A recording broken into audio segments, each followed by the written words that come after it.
ഇന്ത്യയിൽ തന്നെ ഏറ്റവും വലിയ കമ്പ്യൂട്ടർ സ്ഥാപനമായ ജിടെക്കിന്റെ സ്റ്റുഡൻസ് ഫെസ്റ്റ് ജിടെക് മഹോത്സവം ഈ വരുന്ന ജൂൺ 14-ന് കൊച്ചി വണ്ടർലയിൽ വെച്ച് നടക്കുകയാണ്. കൊച്ചി വണ്ടർല കറങ്ങാനും അതുപോലെ തന്നെ ഈവനിംഗ് ബാൻഡും എല്ലാം ചേർന്നൊരു ഗംഭീര ആഘോഷമാണ് ജിടെക് മഹോത്സവത്തിന് പ്ലാൻ ചെയ്തിരിക്കുന്നത്.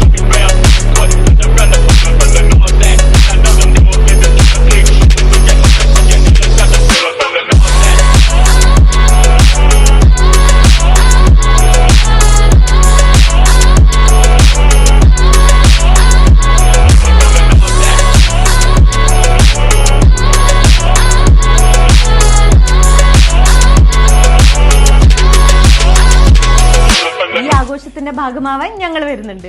അപ്പോൾ നമുക്ക് ഒരുമിച്ച് ഈ ഒരു ആഘോഷം അതിഗംഭീരമാക്കാം.